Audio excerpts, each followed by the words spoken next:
वसुदेवसुतं देवं कंसचाणूरमर्दनं देवकी परमानन्दं कृष्णं वन्दे जगद्गुरुम्।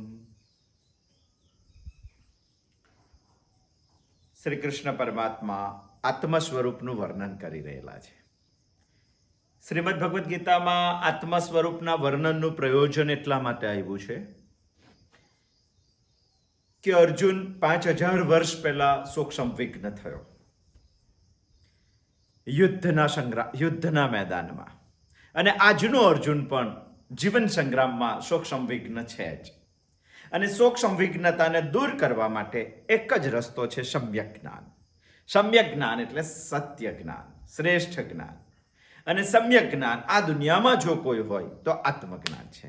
અને માટે ભગવાન સમ્યક એટલે સાંખ્ય યુગમાં આત્મજ્ઞાન કહેવા માટે પ્રવૃત્ત થયા છે. 11મા શ્લોકથી 30મા શ્લોક સુધી ભગવાન વર્ણન કરે છે. 24મા શ્લોક સુધી આપણે આવ્યા છે. ભગવાન આત્મતત્વની વિશેષતા સ્વરૂપે આપણને એવું કહે છે, વાંસાંસે જીર્ણાની યથા વિહાય નવાનિ ગૃહણાની નરોપરાણી. આ શરીર એક વસ્ત્ર સમાન છે. જેમ વસ્ત્ર જીર્ણ થાય તો શરીર ધારણ કરનાર શરીર તેને બદલી નાખે છે, એવી જ રીતે આ શરીર પણ જીર્ણ થાય તો આત્મા આ શરીરને બદલે છે. આત્મા એવો છે, નૈનમ છિંદંતિ શસ્ત્રાણી નૈનમ દહાતે પાવક. આ આત્માને દુનિયાનું કોઈ પણ શસ્ત્ર લાવો, દુનિયાનું, છતાં પણ આત્માને છેડી શકાતો નથી. ભયંકરમાં ભયંકર શસ્ત્ર લાવો તો પણ આત્મા છેડી શકાય. વિશ્વનો મહાન દાવાનળ જેવો અગ્નિ તમે લઈ આવો, છતાં પણ આત્માને બારી શકાય નહીં.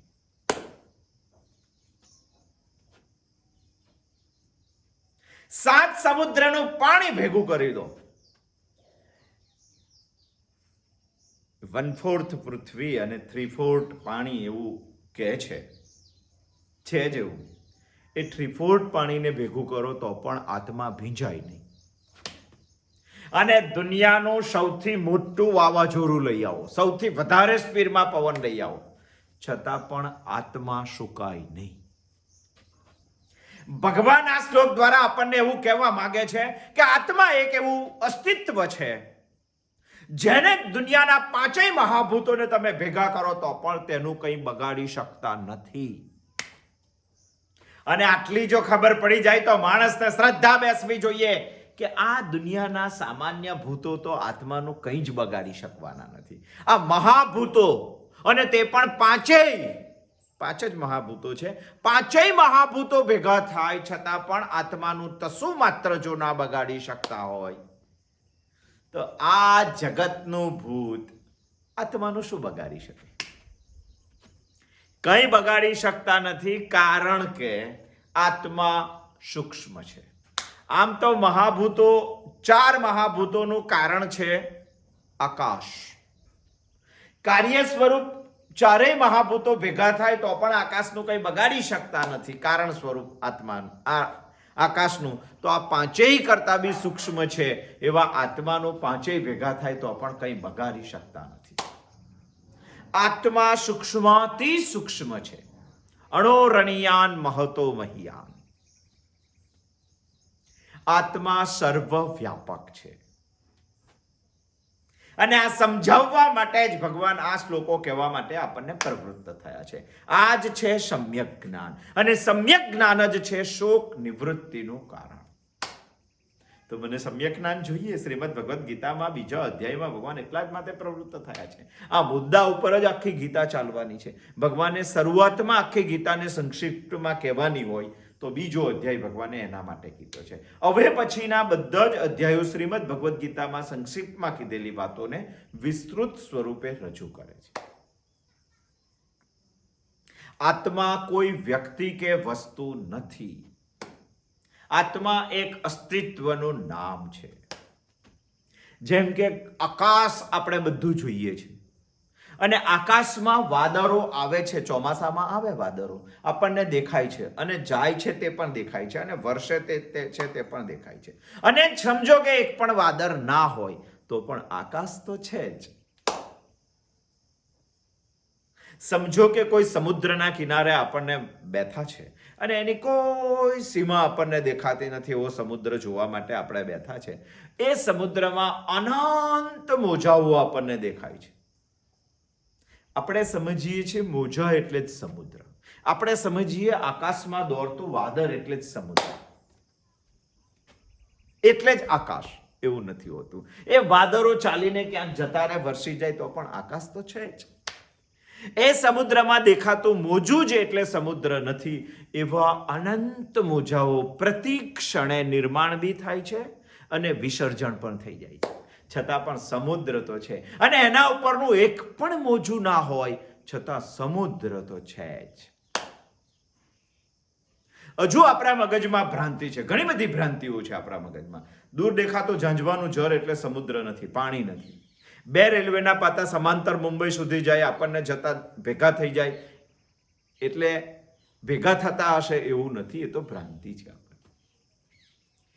ચોમાસાના સમયે સમજો કે આકાશમાં બધા વાદળો દોડતા હોય અને જેઠ મહિનાની પૂર્ણિમા હોય અને રાત્રે આપણે બેઠા હોય. હમણાં જો બેઠો તો પૂર્ણિમાના દિવસે બહાર આકાશને નીચે અને એ બધા વાદળો દોડતા હતા. પણ આપણને શું લાગતું હતું? મને એવું લાગતું હતું કે ચંદ્ર દોડે છે. એકચ્યુઅલી વાદળ દોડતા હતા. ગતિની ભ્રાંતિ છે. બેઠેલી ટ્રેનમાં આપણે બેઠા હોય પણ બાજુની પાછળ જતી હોય તો આપણને એવું લાગે કે આપણી આગળ જાય છે. આકાશમાં વાદળ દોડે છે છતાં ચંદ્ર પાણી ભરવા માટે નૈઋત્ય દિશામાં જતો હોય એવું આપણને લાગે છે. આ આપણી ભ્રાંતિ છે અને આપણી ઘણી બધી ભ્રાંતિઓ છે. એ ભ્રાંતિઓને તોડવા માટે જ ભગવાન સમ્યક જ્ઞાન કહેવા માટે તૈયાર થયા છે. આપણે સમજીએ કે હું એટલે આત્મા. આ જે હું બોલીએ છીએ તે ઈગો છે, તે અહંકાર છે. આત્મા એટલે અહંકાર નાશ. અહંકાર ગયા પછી જે રહે છે તે આત્મા છે. Man minus god is equal to 0. આવું જ જો આપણે વિચારીએ તો બીજું પણ એક વિચારવું જોઈએ. જીવ minus ego is equal two આત્મા. સમજવા જેવી વાત છે, શોર્ટમાં છે, પણ આપણે ક્યારેક એને ડિટેલમાં પણ સમજશું. આપણે જેને હું સમજીએ છીએ તે ઈગો છે, અહંકાર છે. પરંતુ અહંકાર નિર્મૂલન જ્યારે થાય અને જે વધે છે તે આત્મા છે. આત્મા છે. અહંકાર રહિત અસ્તિત્વ, એનું જ નામ મુક્તિ છે, એનું જ નામ મોક્ષ છે, એનું જ નામ બ્રહ્મલીન છે, એનું જ નામ આત્મા છે. આત્મા અમર છે, અહંકાર અમર નથી, ઈગો અમર નથી. અને હું જો ઈગોને હું સમજતો હોય તો હું પણ અમર નથી. સમજો કે વીજળીનો બલ્બ ફૂટી જાય તો વીજળી ફૂટી જાય ક્યાં? વીજળીનો વાયર કપાઈ જાય તો વીજળી કપાઈ જાય ક્યાં? એનો પ્રવાહ તો ચાલુ જ હોય છે. સમુદ્રનું મોજું ખલાસ થઈ જાય તો સમુદ્ર ખલાસ થઈ જાય શું? નથી. આ વાત સમજાવવા માટે અને આ વાત સમજાવવાનું એક જ કારણ છે, શોક નિવૃત્તિ માટે સમ્યક જ્ઞાન માણસને જોઈએ જ. અને માટે જ ભગવાન સમ્યક જ્ઞાન એટલે આત્માનું જ્ઞાન શ્રીમદ ભગવદ્ ગીતામાં આપણને બીજા અધ્યાયના સાંખ્ય યોગમાં સમ્યક જ્ઞાન આપણને આપી રહ્યા છે. અછેદ્યો યમદાહ્યોયમ અક્લેદ્યો શોષ્ય એવ ચ. ભગવાન શું કહે છે? સમજવું જોઈએ. નિત્ય સર્વગત સ્થાનો અચલોયમ સનાતન. જબરજસ્ત વાત શ્રીમદ ભગવદ્ ગીતામાં ભગવાને કરેલી છે. પણ આ શ્લોક વાંચીશું, મને પણ મનમાં એક શંકા થઈ હતી, તમને પણ થશે, આખી દુનિયાને થાય છે અને એ શંકાનું નિર્મૂલન આપણે કરવું જોઈએ. ભગવાને આની આગળ જ કીધું, નૈનમ છિંદંતિ શસ્ત્રાણી નૈનમ દહતિ પાવકા ન ચૈનમ ક્લેદયંત્યાપો ન શોષયતિ મારુતા. અને તરત બીજા શ્લોકમાં કીધું, અછેદ્યો યમદાહ્યોયમ અક્લેદ્યો શોષ્ય એવ ચ નિત્ય સર્વગત સ્થાણો અચલોયમ સનાતન. આનું ભાષાંતર શું છે? અછેદ્યો એટલે જેને છેડી શકાતો નથી તેવું. અયમ, આ આત્માને ક્યારેય છેડી શકાતો નથી. અદાહ્યોયમ, આ આત્માને ક્યારેય બારી શકાતો નથી. અક્લેદ્યોયમ, આ આત્માને ક્યારેય ભીંજાવી શકાતો નથી. અશોષ્ય એવ ચ, અને આ આત્માને ક્યારેય સૂકવી શકાતો નથી. આત્મા કેવો છે? કારણ કે આત્મા નિત્ય છે, આત્મા સર્વગત છે, આત્મા સ્થાણુ છે, આત્મા અચલ છે અને આત્મા સનાતન છે. આ બધી જ વાતો આપણે સમજવી છે.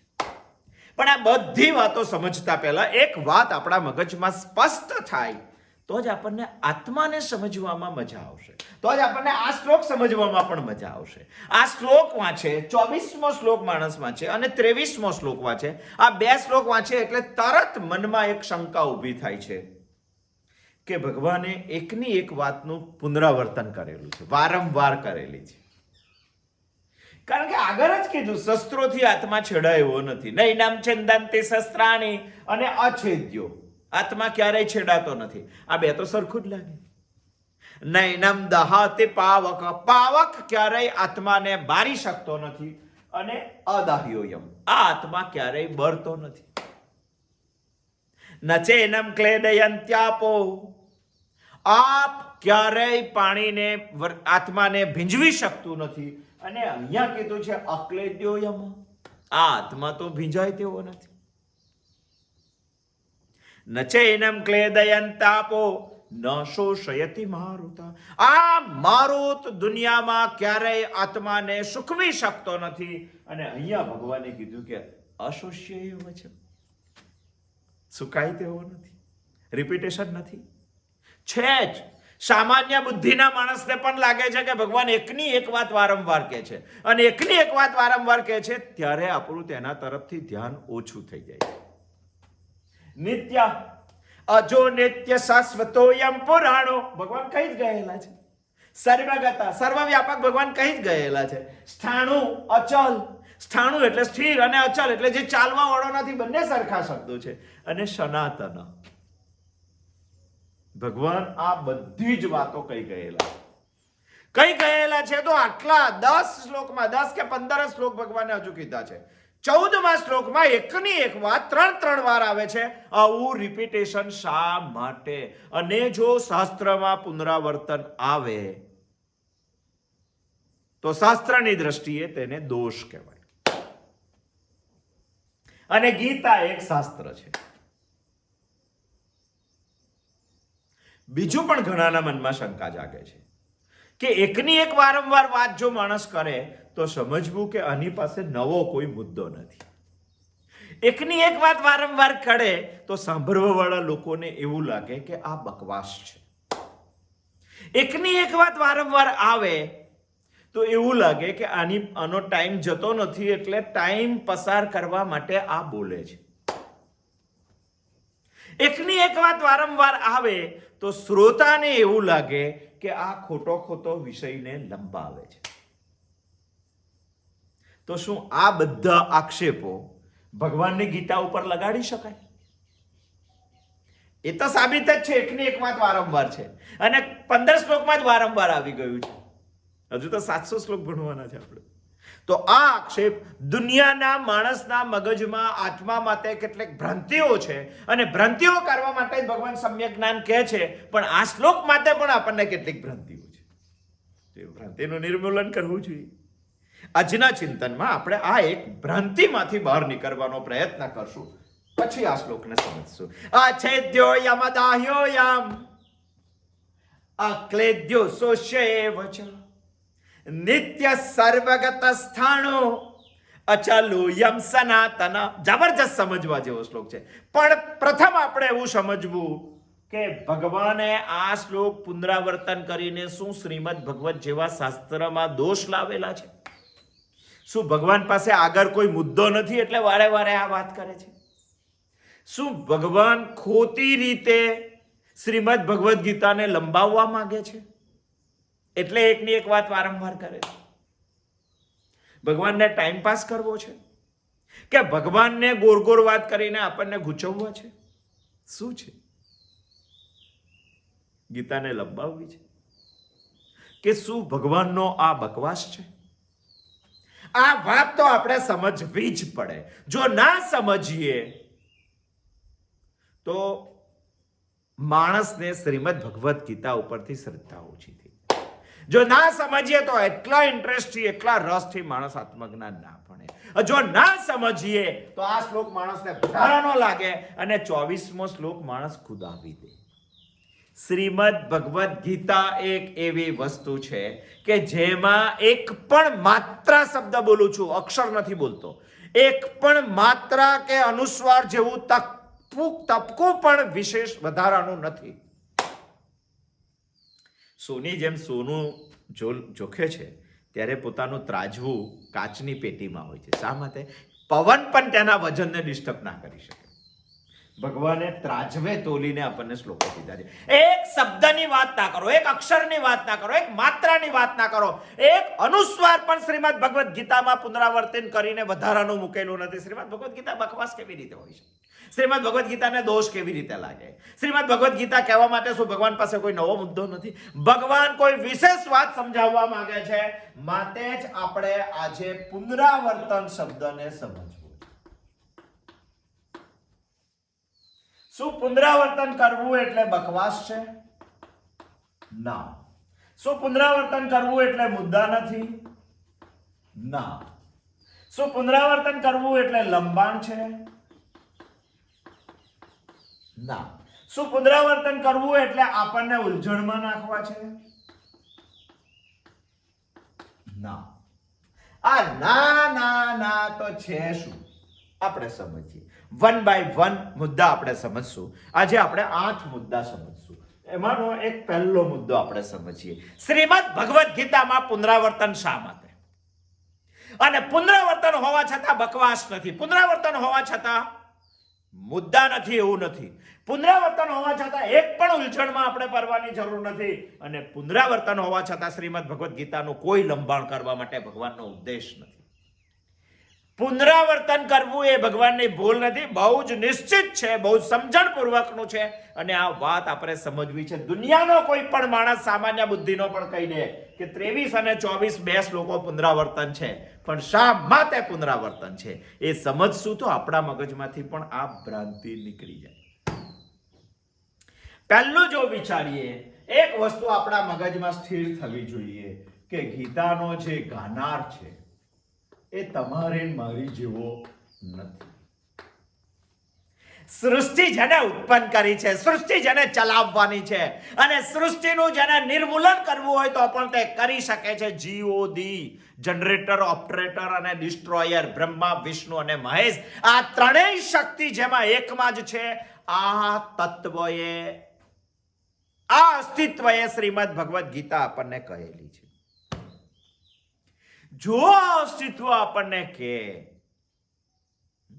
પુનરાવર્તન બે પ્રકારે હોઈ શકે. એક છે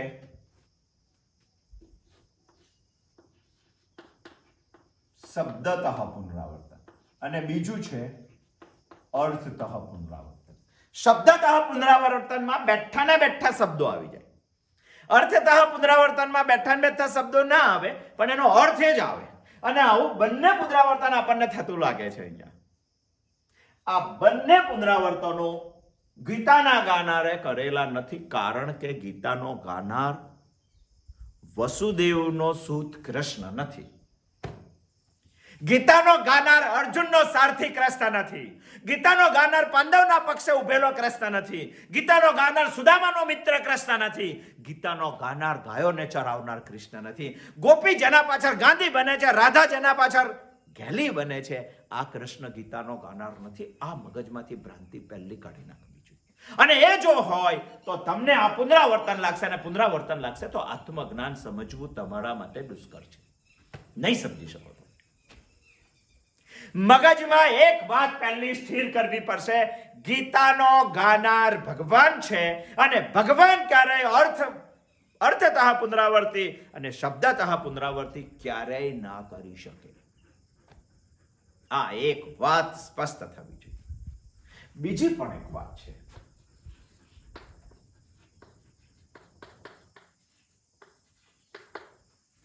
આત્મજ્ઞાન દુર્બોધ છે.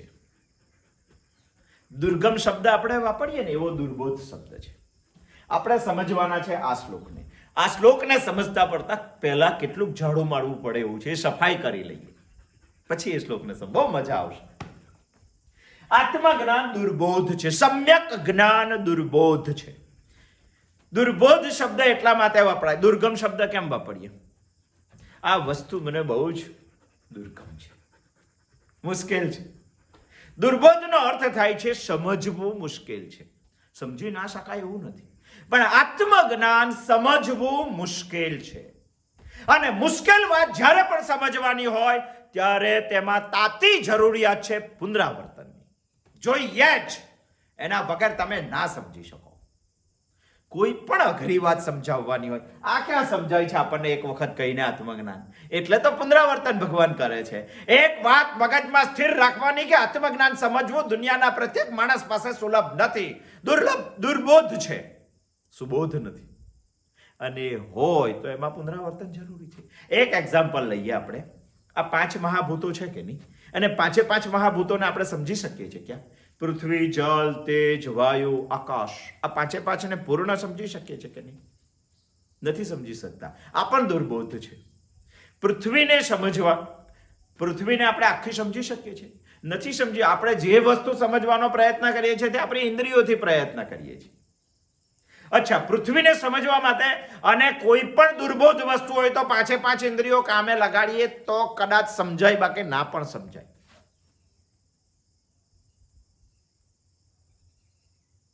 અચ્છા, ચાલો, પૃથ્વી નામનું મહાભૂત છે, એને તમારી કર્ણેન્દ્રિયથી સમજી શકાય, કાન સમજી શકે છે. ત્યાં આપણી આ ઇન્દ્રિય કામ નથી લાગતી. ચાલો, જળ નામનું મહાભૂત છે, એને ઘ્રાણેન્દ્રિય સમજી શકે છે. ત્યાં આ ઇન્દ્રિય કામ નથી લાગતી. લાગે છે? અગ્નિ નામનું મહાભૂત છે, એમાં રસેન્દ્રિય એને સમજી શકે છે. અગ્નિને સમજવામાં રસેન્દ્રિય કામ નથી લાગતી. વાયુ નામનું મહાભૂત છે, વાયુ નામના મહાભૂતને ચક્ષુ ઇન્દ્રિય સમજી શકે છે. આંખ ત્યાં કામ જ નથી લાગતી. આકાશ નામનું મહાભૂત છે, આકાશ નામના મહાભૂતને સ્પર્શેન્દ્રિય સમજી શકે છે? નથી સમજી શકતી. અરે બધી ઇન્દ્રિયો કામે લાગે છતાં પણ કોઈક ઇન્દ્રિયો તો કોઈક જગ્યાએ નથી ચાલતી. અને 5 ઇન્દ્રિયો ચાલે તો પણ આ 5 મહાભૂત આપણાથી સમજી શકાતા નથી. તો 5 કરતા એક સૂક્ષ્મ છે આત્મ તત્વ. બધી ઇન્દ્રિયો, મન અને અંતઃકરણ કામે લગાડી દો તો પણ સમજવું દુર્બોધ છે. એક જ વાત કહેવામાં આવે અને તે તમને તો જ સમજાય તમારા ફાયદામાં હોય તો. તમે બધી ઇન્દ્રિયોને કામે લગાડી દો તો. અહીંયા તો ઇન્દ્રિયો કામે લગાડો તો પણ સમજાય એવું નથી, તો એને દુર્બોધ કહેવાય. અને આ દુર્બોધ વિચારને વારંવાર કહેવો જ પડે, બાકી સમજાય ના. માટે ભગવાને અહીંયા પુનરાવર્તન કરેલું છે. માટે આ બકવાસ નથી. માટે એવું ના કહી શકાય કે ભગવાન પાસે કોઈ મુદ્દો નથી. માટે એવું ના કહી શકાય કે ભગવાન મને ગૂંચવવા માટે આ કહે છે. અને માટે એવું ના કહી શકાય કે ભગવાન શ્રીમદ ભગવદ્ ગીતાનું લંબાણ કરે છે. એવું છે જ નહીં. ત્રીજી પણ એક વાત છે. કેટલીક વાતો આપણા મગજમાં સ્થિર થઈ જવી જોઈએ, પછી 700 શ્લોકોમાં એ પ્રશ્ન નહીં થાય. એક વાત, ગાનાર ભગવાન છે, આ વાત સ્થિર થવી જોઈએ. બીજી વાત, જે સમજવાનું છે તે દુર્બોધ છે. અને ત્રીજી વાત આવે છે, જે સમજે છે એની ક્ષમતા ઉપર પણ આપણને શંકા છે. હું આત્મજ્ઞાનને સમજવા વાળો છું, ભગવાન કહેવા વાળો છું, પણ મારી ક્ષમતા કેટલી સમજવાની? ચાલો કહો, કેટલી ક્ષમતા? ઘણા ભાઈઓ ગીતા ચિંતનને સાંભળે ખરા, પણ શું કરવા સાંભળે? એમાં કોઈ દ્રષ્ટાંત આવ્યું છે સારું? મને આ સાંભળીને બીજી જગ્યાએ કોઈ દ્રષ્ટાંત કેવું હોય તો કામ લાગશે? સાંભળ્યું ના સાંભળ્યું કરીને જવા દે છે. હવે જે માણસ સાંભળ્યું ના સાંભળ્યું કરે એને આત્મજ્ઞાન કેવી રીતે સમજાય? અને આવો દુર્બોધ વિષય કેવી રીતે સમજાય? એને વારંવાર કહેવું પડે કે નહીં? સાંભળનારની ક્ષમતા ચેક કરવી પડે, પછી આરોપ લગાવવો પડે શ્રીમદ ભગવદ્ ગીતા ઉપર. બધાની ક્ષમતા સરખી નથી. ચાલો, ઘણા 5 ઇન્દ્રિયો કામમાં લગાડીને સાંભળે છે, મન એમનું એકદમ એકાગ્ર હોય છે, પણ સાંભળતી વખતે કેટલાક પરિભાષા માણસને ખબર નથી પડતી. અનિર્વચનીય શબ્દ આવ્યો, બધું જ સાંભળ્યું, પણ અનિર્વચનીય ખબર નથી આપણને. પરોક્ષ કર્મ આપણને ધ્યાનમાં નથી આવતું. નિવૃત્તિ લક્ષણ ધર્મ આપણને એવા ઘણા બધી પરિભાષાઓ છે જેને ટર્મિનોલોજી કહીએ છીએ. એ માણસ સાંભળે છે પણ એને ખબર નથી પડતી. પરિભાષા એને ખબર નથી પડતી. શ્રીમદ ભગવદ્ ગીતામાં પ્રવેશ કરવો હોય તો તેને એ પરિભાષા ખબર પડવી જોઈએ. ના પડે તો પુનરાવર્તન કરવું જ પડે, બીજો કોઈ રસ્તો નથી. ચાલો, માણસ સાંભળે છે પણ એનું મન ઠેકાણે નથી. અને એક વાત જતી રહી, જો આત્મજ્ઞાનમાં મજા આવે, સમ્યક જ્ઞાનમાં મજા આવે, ના આવે. એને પુનરાવર્તનથી સમજાવવું જ પડે, બાકી રસ્તો. અને બધાનું જ મન ઠેકાણે હોય તો બધા મુક્તિધામમાં પહોંચી જાય, અને બધા પહોંચી જાય તો ભગવાનના વૈકુંઠમાં જગ્યા ઓછી પડે. એવું તો હોતું નથી. ઘણાનું મન ઠેકાણે હોતું, ઘણા સાંભળે છે ત્યારે આજુબાજુનું વાતાવરણ બરાબર હોતું. ગેરજ આપણે લઈને બેહી પડ્યા એક સોફા ઉપર ગીતા ચિંતન સાંભળવા માટે, બાજુમાં ટીવી ચાલે છે ને બે છોકરાઓ ટીવી જુએ છે. આપણાથી એમને એવું કહી નથી શકાતું કે ટીવી થોડી વાર બંધ કરો. વાતાવરણ જોવું. ગાડી ચલાવતા ચલાવતા સાંભળો છો. સમ્યક જ્ઞાન માટે ગાડી ચલાવો તો તમારે સામે પણ ધ્યાન રાખવું પડે, પગમાં પણ ધ્યાન રાખવું પડે, હાથમાં પણ ધ્યાન રાખવું પડે, બાજુમાં કોણ છે તે પણ ધ્યાન રાખવું પડે. તો કેવી રીતે? વાતાવરણ પણ જોવું પડે આપણે. વાતાવરણ જ ના હોય, તમે કાનમાં ગાલીને વોકિંગ કરવા જાવ છો ત્યારે સાંભળો છો, તો વોકિંગ કરો તો 17 જાતના લોકો તમને સાંભળે મળે છે, 17 જાતના વાતાવરણો તમારામાંથી પસાર થાય છે, તમે બધામાં જ ઇન્વોલ્વ થાવ છો.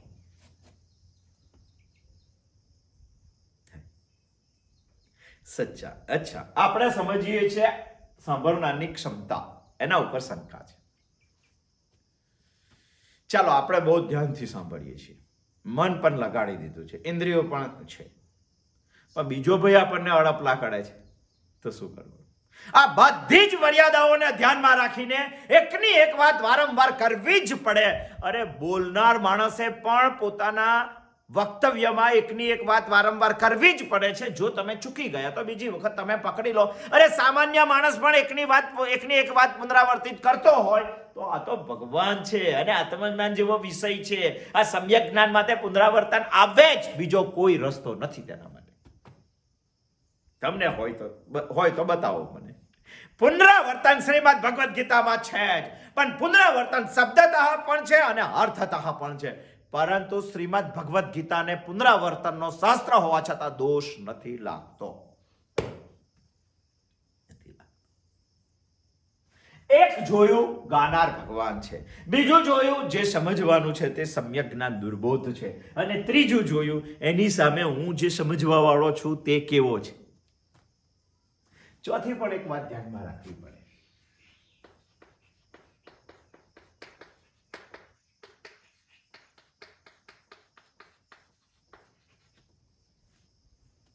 ભગવાન કેવા છે?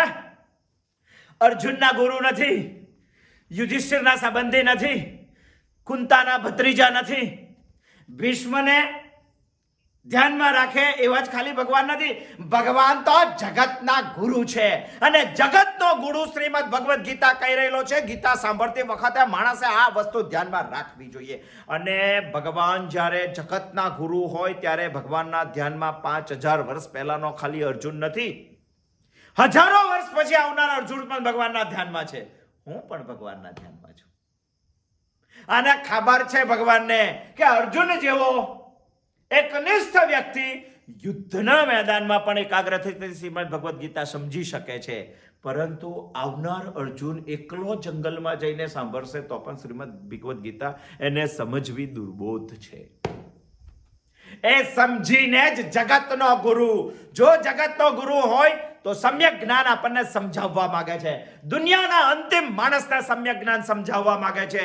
અને ભગવાન જગતના ગુરુ થઈને એવું વિચારે છે કે આખા જગતમાં જન્મનાર લોકોનું કલ્યાણ થવું જોઈએ, અને કલ્યાણ થવા માટે એક જ રસ્તો છે, સમ્યક જ્ઞાન. માણસને ખબર પડવી જોઈએ. ભગવાન શ્રીમદ ભગવદ્ ગીતા કહેતી વખતે એવું વિચારે છે કે દુનિયાનો કોઈ પણ માણસ, હિન્દુ, મુસ્લિમ, શીખ, ઈસાઈની વાત નથી કરતો, હું માણસની વાત કરું છું. દુનિયાનો કોઈ પણ માણસ શ્રીમદ ભગવદ્ ગીતા હાથમાં ઉઠાવે અને સમજવાનો પ્રયત્ન કરે તો તેનું કલ્યાણ થવું જોઈએ, અને કલ્યાણ માત્ર આત્માને સમજવાથી થવાનું છે. માટે અને સમ્યક જ્ઞાન દુર્બોધ છે. માટે ભગવાનને લોકો ધ્યાનમાં છે, લોકોનું કલ્યાણ ધ્યાનમાં છે, એ ધ્યાનમાં રાખીને બીજું પણ ધ્યાનમાં છે કે એના માટે સમ્યક જ્ઞાન દુર્બોધ છે. તો એ જગતનો ગુરુ પુનરાવૃત્તિ કરે જ છે. અર્જુન તો ચૂપ હતો, છતાં ભગવાન બોલતા હતા. ક્યાં પ્રશ્નો છે અર્જુનના એટલા બધા, છતાંય ભગવાન બોલે છે કે નથી બોલતા? તો શું તે સમયે અર્જુન ધ્યાનમાં હતો ભગવાનને? અરે ના બોલનાર અર્જુનને પણ કહેવાની વાત ભગવાન કહે છે, એનું કારણ તે સમયે પણ ભગવાનના ધ્યાનમાં હું હતો. અને ભગવાનને ખબર હતી કે 5000 વર્ષ પછી આવનાર વ્યક્તિ કેવું બ્રેન લઈને જન્મશે, એની પાસે કેટલા પ્રસાધનો હશે. સૌથી પહેલા તો એની પાસે મોબાઈલ હશે. એ ખબર હતી ભગવાન. મોબાઈલ એટલો માણસને બિઝી બનાવે છે, એટલો બિઝી બનાવે છે, ઓહો, પૂછો ના. કોઈ પણ જગ્યાએ તમે જતા હોય, એક દિવસ નક્કી કરો, સવારથી સાંજ સુધી કોઈ પણ જગ્યાએ બેઠેલા કે પ્રક્રિયા કરતા માણસોને તમે જુઓ, નોટ કરો. સાંજ સુધીમાં તમે 2000 લોકોને જોયા હશે, એમાં 1900 લોકો મોબાઈલ ઉપર હશે. સર્વે તો કરો કોઈ વાર. જિંદગીનો અમૂલ્ય. અને મોબાઈલ વાપરતા નથી આવડતું, બાકી ગીતા સમજાવવા માટે જ મોબાઈલ પૂરતો છે. અને આખી પેઢીના જરૂરી છે, સાધન છે આપણા માટે, પણ એને સમજ્યા પછી વાપરવાનું જરૂરી છે. સમજ્યા વગર. અને ભગવાનના ધ્યાનમાં હજારો વર્ષ પહેલા તે વાતની ખબર હતી. માટે ભગવાનને એ વાત સ્પષ્ટ જ હતી કે મોબાઈલના જમાનામાં માણસ પાસે સમય નથી, છતાં પણ મજબૂતપણે કહેવાવાળી વાત, દુર્બોધ જે વાત છે તે વારંવાર કહેવી પડશે, તો જ એના મગજમાં એ વાત ઉતરશે. શું વાત છે! કૃષ્ણ વંદે જગદગુરુમ, વસુદેવનો પુત્ર, દેવકીનો પુત્ર, વસુદેવ વસુતંદેવમ, દેવકી પરમાનંદનમ. સમજવું છે. પુનરાવૃત્તિ શા માટે? ઘણા આક્ષેપો કરે.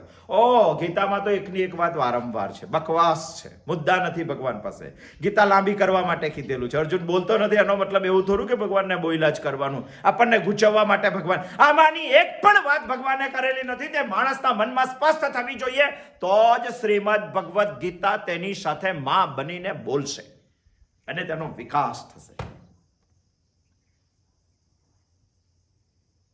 અને છતાં પણ આપણે વિચારવું જોઈએ કે દુર્બોધ છે, તો તેની સ્પષ્ટતા થવી જોઈએ.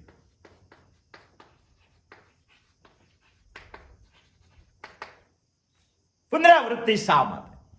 ચાલો, ભગવાને એવું કહી દીધું કે નૈનમ છિંદંતિ શસ્ત્રાણિ, દુનિયાના કોઈ શસ્ત્રો આ આત્માને છેડી શકતા નથી. તો પછી અછેદ્યો કહેવાની 24મા શ્લોકમાં શું જરૂર પડી? ભગવાન એવું વિચારે છે કે અર્જુનના મનમાં તો શંકા નિર્મૂલન થઈ જશે, પણ આવનાર અર્જુનના મનમાં એક શંકા રહેશે કે શસ્ત્રો નથી છેડતા આત્માને. એ વાત બરાબર, પણ આત્મા પોતે પણ ક્યારેક છેડાઈ જાય ને. દુનિયામાં ઘણી વસ્તુઓ એવી છે કે શસ્ત્રો ના છેડે. ચાલો, કોઈ શસ્ત્ર એને ના છેડે તો એ છેડાઈ જાય. અમીબા નામનું એક જીવ એવું છે કે એનું સર્જન પણ થાય અને કોઈ પણ શસ્ત્ર વગર એનું વિસર્જન પણ થઈ જાય છે. આવનાર અર્જુન એવું સુધી કરશે, કારણ કે સાયન્સના જમાનામાં જીવવા વાળો અર્જુન છે. અરે ગીતા પણ પરફેક્ટ સાયન્સ છે, આપણે સમજશું જ્યારે આવશે ત્યારે. વિજ્ઞાનને દેખાય તે જ માનવા વાળો આજનો અર્જુન એવું કહેશે કે ભાઈ, ભગવાને 23મા શ્લોકમાં તો કહી દીધું નૈનમ છિંદંતિ શસ્ત્રાની, ક્યારેય શસ્ત્રો છેડી શકતા નથી. પણ આજનો અર્જુન એવી આર્ગ્યુમેન્ટ કરશે કે ભગવાન શસ્ત્રો નથી છેડી શકતા, પણ કેટલીક વસ્તુઓ જાતે પણ છેડાઈ જાય. અમીબાનું પોતાની જાતે જ વિસર્જન થઈ જાય, કોઈ પણ શસ્ત્ર એને છેડતું નથી. તો આ આત્માનું આવું તો નથી ને. આવું નથી એવી શંકા ના રહે. માટે ભગવાને આ શ્લોકમાં કીધું છે નૈનમ છિંદંતિ શસ્ત્રાની. પૂરતું હતું, પણ કોઈના મગજમાં સહેજ પણ હજારો વર્ષ પછી પણ શંકા ના રહે. માટે ભગવાને એવું કીધું છે કે અછેદ્યો, કોઈ પણ પ્રકારે દુનિયાનું કોઈ પણ શસ્ત્ર પોતાની જાતે પણ આત્મા છેદાતો નથી. માટે ભગવાને અહીંયા કીધું અછેદ્યો. નૈનમ દહતિ પાવકઃ, આત્મા ક્યારેય અગ્નિથી બળતો નથી. પણ આપણને એવું લાગે કે ખાલી અગ્નિ જ બારે છે, બીજું કોઈ બારતું નથી. કોઈનો વિકાસ આપણને બારતો નથી, કોઈ આગળ વધે તે આપણને બારતું નથી. એના પ્રત્યે ઈર્ષા નિર્માણ થાય એનો મતલબ તું બળે છે. એમાં તેલ પણ નથી, એમાં દીવો પણ નથી, એમાં દિવાસરી પણ નથી, એમાં આગ પણ નથી, છતાં બળે છે કે નહીં? બળીએ છે કે નહીં? કોઈનો વિકાસ થયો અને તમે જો એવું બોલ્યા કે ઘરે આવે કોઈની પાસેથી લીધા હશે, કઈક ખાઈકી કઈડી હશે, તેનાથી વિકાસ, આ શબ્દ જો નીકળ્યો તો સમજો, અને માણસ તેમાં જો ના હોય અને તમારે એના ઉપર એક આક્ષેપ લગાવો તો સમજો તમે એનાથી બળો છો. નૈનમ છિંદનથી શસ્ત્રાની નૈનમ દહાતી પાવકથી પૂરું થઈ જતું હતું. પણ આવનાર અર્જુન ક્યારેક એવું કે આત્મા અગ્નિથી નથી બળતો, બીજી કોઈ રીતે બળે છે કે નહીં? આત્મા એ રીતે પણ બળતો નથી, એ બતાવવા માટે ભગવાને અહીંયા કીધું છે અદાહ્યોયમ અક્લેદ્યોયમ. પાણીથી આત્મા ભીંજાતો નથી, ભગવાને કીધું ન ચેનમ ક્લેદયંત્યો ત્યાપો. પાણીથી આત્મા ભીંજાતો નથી. અહીંયા કીધું કે અક્લેદ્યોયમ. પણ આપણે એવું સમજીએ છીએ કે ખાલી પાણીથી જ આત્મા ભીંજાતો નથી, પાણી સિવાય બીજું કશું ક્યારેય કશું ભીંજાતું નથી. અને માણસ ભાવથી પણ ભીંજાઈ જાય છે. ભીંજાઈ જાય છે કે નથી? લાગણીથી પણ ભીંજાઈ જાય છે. આત્મા ભાવથી પણ નથી ભીંજાતો, આત્મા લાગણીથી પણ ભીંજાતો નથી. એટલું જ નહીં, આત્મા પાણી સિવાયની દુનિયાની કોઈ પણ વસ્તુથી ભીંજાતો નથી, અગ્નિ સિવાયની દુનિયાની કોઈ પણ વસ્તુથી બળતો નથી, અને શસ્ત્ર સિવાય દુનિયાના કોઈ પણ વાતથી આત્મા છેડાતો નથી. આ વાતને સ્પષ્ટ કરવા માટે ભગવાને અછેદ્યો, અદાહ્યો, અક્લેદ્યો કીધું છે. અશોષ્ય કહેવાની શું જરૂર હતી? આગળ તો કહી દીધું કે પવનથી સુકાતું નથી. પણ શું ખાલી પવન જ સૂકવી શકે છે? ખેતરમાં તમારે ઘઉં લહેરાય છે, એ ઘઉં લીલા હોય છે, પાકી ગયા પછી સુકાઈ જાય કે નથી સુકાઈ જતા? એ તાપમાં સુકાતા હશે કે જેમાં તાપ ના હોય તો પણ સુકાઈ જાય, અને પવન ના હોય તો પણ સુકાઈ જાય. પવન સિવાય બીજું કશું પણ સૂકવી શકે છે કે નહીં?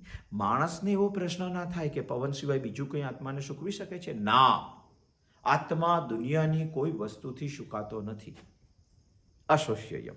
આ સમજાવવા માટે, આ દુર્બોધને સમજાવવા માટે ભગવાને ફરી ફરી રિપીટ કરેલું છે. ફરી ફરી રિપીટ કરેલું. એની અંદર આપણી એક ભાવના પણ કામ કરી જાય છે, અને એ ભાવનાને ધ્યાનમાં રાખવીને પણ રિપીટેશન બહુ જરૂરી છે. અને એ ભાવનાને ધ્યાનમાં રાખીને પણ ભગવાને શ્રીમદ ભગવદ ગીતામાં રિપીટેશન કર્યું હોય એવું લાગે છે. એકની એક વાત વારંવાર આવે એટલે આપણી કઈ ભાવના ઊભી થાય? આપણી એવી ભાવના ઊભી થાય કે કંટાળો આવે. એકની એક વાત આવે એટલે. બીજું આપણને એવું લાગે કે આ ખાલી ખાલી ટાઈમ પાસ કરે છે. કંટાળો આવે, ટાઈમ પાસ લાગે, સમજાય બકવાસ લાગે. કંટાળો, ટાઈમપાસ અને બકવાસ રિપીટેશનમાં માણસને આવે ને આવે જ. શ્રીમદ ભગવદ ગીતામાં એ ના નિર્માણ થવો જોઈએ. જો નિર્માણ થઈએ તો સમ્યક જ્ઞાન સમજવામાં બહુ જ તકલીફ થશે, બહુ જ તકલીફ થશે. આપણને એવું લાગે કે પછી તો એકની એક વાત વારંવાર આવે તો આપણને કંટાળો આવે. પણ બધી વાતોમાં એવું નથી હોતું, હોય છે એવું. ગીતામાં વારંવાર એક વાત આવે તો આપણને કંટાળો લાગે. કોઈ ભાઈ કશા ઉપર ચિંતન આપતો હોય ને એમાં એકની એક વાત વારંવાર આવે તો આપણને કંટાળો આવે. પણ જમવાનું રોજ જમીએ છીએ, એ રિપીટ થાય છે, એમાં કંટાળો નથી આવતો. નોકરી માણસ રોજ જાય છે, સવારે એવો મસ્ત સ્પ્રે બે લગાવીને માણસ નીકળે છે ઇસ્ત્રી ટાઈટ કપડામાં, એ રોજ જાય છે કે નથી જતો માણસ? કંટાળો આવે છે. તો ગીતામાં રિપીટેશનનો કંટાળો શા માટે? રોટલી રોજ ખાવાની છે, કંટાળો આવે છે. દાળ ભાત રોજ ખાવાના છે, કંટાળો આવે છે. એક માણસને તો ઉઠે ત્યારે પહેલી ને સૂઈ જાય ત્યારે છેલ્લી ચા જોઈએ, ને વચ્ચે 7 વખત જોઈએ, તે તો ગણવાની જ નહીં. દિવસમાં 10-10, 12 વખત ચા પીનાર માણસને ચાથી કંટાળો નથી આવતો? ઘણા ભાઈઓ પડીકી માવો ખાવાની આદત હોય છે, કેટલો માવો ખાય છે, કંટાળો નથી આવતો? એકની એક વાત વારંવાર થવાથી જો કંટાળો આવતો હોય, ટાઈમપાસ લાગતો હોય, બકવાસ લાગતો હોય, તો આ બધી વાતોમાં કેમ નથી આવતો? માણસની ભાવના સમજવી પડે. એની પાછળની એક વાત એવી છે કે કોઈ પણ વસ્તુ જ્યારે આપણને વ્યવહાર ઉપયોગી હોય ત્યારે એના રિપીટેશનમાં આપણને કંટાળો નથી, અને જે વસ્તુ આપણને વ્યવહાર ઉપયોગી નથી એ વસ્તુમાં આપણને કંટાળો. જમવું વ્યવહાર ઉપયોગી, જમશું એટલે તૃપ્તિ મળશે. નોકરી વ્યવહાર ઉપયોગી, પગાર મળે છે. આ બધામાં કંટાળો નથી આવતો. શ્રીમદ ભગવદ્ ગીતા આપણને વ્યવહાર ઉપયોગી. ચલો ગીતાનો 24મો શ્લોક સમજી ગયા તો કોનો પગાર વધારે મળવાનો છે? 24 શ્લોક સમજી ગયા તો કોને તૃપ્તિ વધારે મળે? એટલે વ્યવહારની એક પણ ઉપયોગી વાત શ્રીમદ ભગવદ્ ગીતામાંથી નથી મળતી, માટે જ કંટાળો આવે છે. અધ્યયન કરવું હોય ને ચિંતન કરવું હોય તો એ વાતનું કરવું જોઈએ કે માણસને વ્યવહાર ઉપયોગી કોઈ પણ વાતમાં કંટાળો નથી આવતો. વ્યવહારમાં ઉપયોગી નથી એ વાતમાં જ કંટાળો હોય. ભગવાન પાસે બેસવામાં કંટાળો આવતો તો વ્યવહારમાં ઉપયોગી નથી. એની લવર્સ પાસે બેસવામાં કંટાળો નથી આવતો. એ ક્યારે રાત અને ક્યારે દિવસ અને ક્યારે સૂરજ અને ક્યારે ચંદ્ર આવી ગયો ખબર નથી પડતી. વ્યવહાર ઉપયોગી, વ્યવહાર ઉપયોગી નથી. તો શું આપણે એવું માનવું કે જે વ્યવહાર ઉપયોગી નથી એને નિરર્થક ગણવું? ના. જે વસ્તુ વ્યવહાર ઉપયોગી નથી તે અસત્ય ના ગણાય. જે વસ્તુ વ્યવહાર ઉપયોગી નથી તેને શું નિરર્થક ગણવું? ચાલો ગીતા વ્યવહાર ઉપયોગી નથી તો એને નિરર્થક ગણ્યું, અને એવું ગણશું તો કંટાળો આવે, એવું ગણશું તો બકવાસ લાગશે, એવું ગણશું તો ગૂંચવણ આવશે, એવું ગણશું તો સમ્યક જ્ઞાન નહીં આવે. એ જ સત્ય છે, વ્યવહાર ઉપયોગી મિથ્યા છે. આ ગીતા ભણતી વખતે માણસને ખબર પડવી જોઈએ. એક એક્ઝામ્પલ લઈએ, જલ્દી સમજી જશે. એક કસાય હતો. કસાયના ઘરે એક કસાય હોય એટલે કટલખાનું તો હોય છે. કટલખાનું હતું. કટલખાનું હોય એટલે ગાય કાપવાની તો હોય જ, કારણ કે ભારત સિવાયના દેશોને ભારતની ગાયનું માંસ બહુ મીઠું લાગે છે. પણ ભારતના એક પણ વ્યક્તિને ગાય પોતાની માં નથી લાગતી, અને જો એ કરતો હોય તો તે કસાય જ છે. આવો એક કસાય પોતાના કસાયખાને ગાયને મારવા માટે લાવેલો હતો. બાય ચાન્સ બે ગાય સાથે આવી, એમાંની એક ગાય છૂટી ગઈ. જે તગડી ગાય હતી, જેમાંથી માંસ વધારે નીકળવાનું, તે છૂટી ગઈ. કસાઈ પાછળ ભાગ્યો. ગાય જોરમાં ભાગી, કારણ કે એને દ્રશ્ય જોઈ લીધું હતું કે આપણને કાપવાના છે. જોરમાં ભાગી. કસાઈ તેની પાછળ, ગાય તેની આગળ. કસાઈ આપણે સમજીએ છીએ વ્યવહાર ઉપયોગી નિરર્થક નથી હોતું. સોરી, વ્યવહાર ઉપયોગી નથી હોતું તે નિરર્થક હોય છે એવું નથી. ગાય આગળ, કસાઈ પાછળ, ગાય આગળ, કસાઈ પાછળ, ભાગ્યા ભાગ્યા ભાગ્યા. એક જ રસ્તો એટલે કઈ ગૂંચવણ નથી. કસાઈ પણ ભાગ્યા એટલે થોડુંક જંગલમાં ગયા એટલે ગાય થોડી દેખાતી બંધ થઈ ગઈ, પણ એ જ રસ્તો હતો એટલે કસાઈ ડોહરા કર્યો. પણ આગળ જતા જતા એક રસ્તામાંથી બે રસ્તા પડ્યા એટલે કસાઈ ગૂંચવાયો કે મારે હવે ગાય દેખાતી નહોતી, ગાય આ રસ્તે ગઈ હશે કે આ રસ્તે ગઈ હશે. અને ગૂંચવાય ત્યારે માણસને બીજો દેખાય, અને ગૂંચવાય ત્યારે માણસને પહેલા શ્રીમદ ભગવદ્ ગીતા દેખાવવી જોઈએ, ભગવાન દેખાવો જોઈએ. ત્યારે જે ત્રિકોણ હતો રસ્તાનો, જે રસ્તે કસાય આવતો હતો, બાકીના બે રસ્તા જ્યાંથી નીકળતા હતા, એ ત્રિકોણ ઉપર એક ઋષિ તપશ્ચર્યા કરતા હતા, સંત જેવો વ્યક્તિ. અને કસાઈ તો તેની પાસે નમસ્કાર કરીને ઉભો રહ્યો કે પ્રભુ નમસ્કાર કરું છું, આપના ઉપર મને શ્રદ્ધા છે, કારણ કે તમારી દાઢી મોટી છે, જતા મોટી છે, અને આ બધું મોટા કરવા પાછળનું એક જ કારણ છે કે તમે શાસ્ત્રોનો અભ્યાસ કરો છો, અને શાસ્ત્રોનો અભ્યાસ કરો છો માટે મને તમારા ઉપર વિશેષ શ્રદ્ધા છે. પણ મારી શ્રદ્ધા અશ્રદ્ધામાં ના પરિણામે માટે હું તમને એક પ્રશ્ન પૂછું છું કે અહીંયાથી હમણાં એક ગાય ગઈ, આ બેમાંથી કયા રસ્તે ગઈ?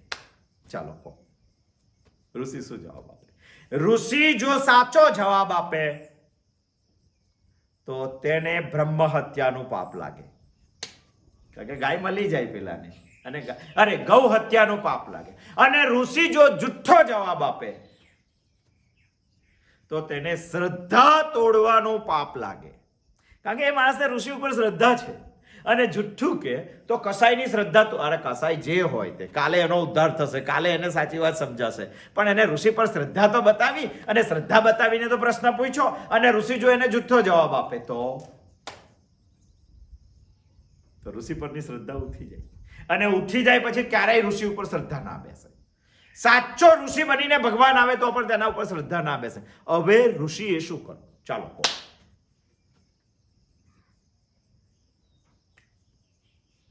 વ્યવહાર એવું કહે છે કે ઋષિએ કહી દેવું જોઈએ કે ગાય આ બાજુ ગઈ છે, અને તત્વજ્ઞાન એવું કહે છે કે ઋષિએ ગાયને બચાવવા માટે જૂઠું બોલવું જોઈએ. ઋષિ શું બોલે તે તો કહો. છતાં પણ વૈદિક કાળનો તે ઋષિ કસાઈને જવાબ આપે છે. આપણે બેઠા હોય ને આવું સંકટ આવે તો એ ઋષિનો જવાબ સાંભળવા જેવો. શું જવાબ આપ્યો ઋષિએ કીધું ખબર છે?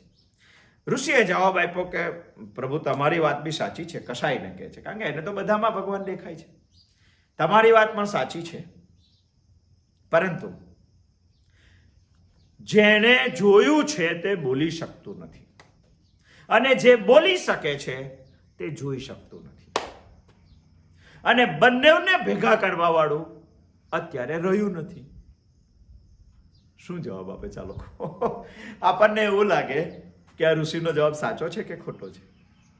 જેને જોયું છે એ બોલી શકતું નથી, જે બોલે છે એ જોઈ શકતું નથી, અને બોલવા અને જોવા વાળાને ભેગો કરનાર જે છે તે અત્યારે રહ્યો નથી. પેલા કસાઈને લાગ્યું કે આ તો આપણને ગોળ ગોળ ફેરવે છે, ગાંડો માણસ લાગે છે, બકવાસ કરે છે, જુઠ્ઠું પણ નથી બોલતો, સાચું પણ નથી બોલતો, ગાય પણ બચી જશે, શ્રદ્ધા પણ નથી તૂટતી. પણ કસાઈને એવું લાગ્યું કે આ વ્યક્તિ બકવાસ કરે છે, આ વ્યક્તિની ચસકી ગયેલી છે, આ વ્યક્તિ ગાંડો છે, આને ના પૂછાય, એના કરતા આપણે જે ફાવે તે રસ્તે ચાલો, પગલા જોઈને ગાય મળી જશે. હવે તમે કહો, ઋષિએ બકવાસ કર્યો હતો? ઋષિ સત્ય બોલ્યા હતા. શું સત્ય બોલ્યા હતા? આંખ જોઈ છે ગાયને, પણ આંખ બોલી શકતી નથી. મોઢું બોલી શકે છે, પણ મોઢું ક્યારે ગાયને જોઈ શકતું નથી. આ બંને ભેગા થાય તો જ જોયેલું વર્ણન થઈ શકે. આ બંનેને ભેગા કરવા માટે જીવ હોય છે. જીવ ના હોય ને તમારી આંખ જોયા કરે તો મોં બોલે? આંખ જોવે ના, મોં બોલે ના. ઋષિની વાત બહુ સ્પષ્ટ હતી. જોનાર બોલતું નથી ને બોલનાર જોતું નથી, અને બંનેને ભેગું કરે તો જોયેલું બોલાય, પણ બંનેને ભેગું કરનાર જીવ છે એ રહ્યો નથી. તો ઋષિ તો બોલતા હતા, જીવ કેમ નથી રહ્યો? જેને આત્મજ્ઞાન થાય એનો જીવ રહેતો નથી, આત્મા રહે છે. બહુ ઉપરની વાત છે, પણ ઋષિએ તો કંઈક સત્ય વાત કીધી, રસ્તો કર્યો. હવે તમે સમજો કે ઋષિની વાત વ્યવહાર ઉપયોગી છે તો શું ઋષિની વાત નિરર્થક છે? અરે વ્યવહાર ઉપયોગી ના હોય તે પણ નિરર્થક નથી હોતું. અને ભગવાને એકની એક વાત વારંવાર કરી તો બહુ મજબૂતપણે કરી છે, આપણને સમજાવવા પણ કરી છે, અને નિરર્થક પણ નથી. તો પછી હવે જો આપણે એટલું સ્પષ્ટ થઈ ગયા હોય કે 23મો શ્લોક અને 24મો શ્લોક રિપીટ નથી, તો આપણે એ સમજવું જોઈએ. અને આવતી વખત આપણે સમજશું ભગવાન અછેદ્યો કેમ કે છે. શસ્ત્રો છેદી શકતા નથી, એના પછી અછેદ્યો કહેવું જ પડે, કારણ કે અછેદ્યો કહેવા પાછળનો ભગવાનનો કંઈ ગુદાર્થ જુદો છે. અદાહ્યો એમ કહેવું જ પડે, અક્લેદ્યો એમ કહેવું જ પડે, અશોષ્ય એમ કહેવું જ પડે, નિત્ય કહેવું જ પડે, સર્વગત કહેવું જ પડે, સ્થાણુ કહેવું જ પડે, અચલ કહેવું જ પડે, સનાતન કહેવું જ પડે. હવે પછી આપણે સમજશું કે ભગવાને આ વાતો શા માટે કર્યું. અછેદ્યો યમ અદાહ્યો યમ અક્લેદ્યો શોષ્ય વચ નિત્ય સર્વગત સ્થાનોર અચલોયમ સનાતન. આ શબ્દો રિપીટ નથી, અને સમજો કે રિપીટ છે છતાં પણ દોષ નથી, તો એને સમજવાનો પ્રયત્ન કરવો જોઈએ. કારણ કે દુઃખ નિવારણ માટે સમ્યક જ્ઞાન જ શ્રેષ્ઠ છે એવું શ્રીમદ ભગવદ્ ગીતા માને છે. દુર્બોધ પણ છે, મારી ક્ષમતા પણ ઓછી છે, એ જગતનો ગુરુ છે અને ગાનાર ભગવાન છે, માટે રિપીટેશન તો હોય જ, પણ રિપીટેશન હોય તોય મારે એને એક અલગ રીતે સમજવું છે. આવતી વખત આપશું આપણે આ સમજશું. જય શ્રી કૃષ્ણ.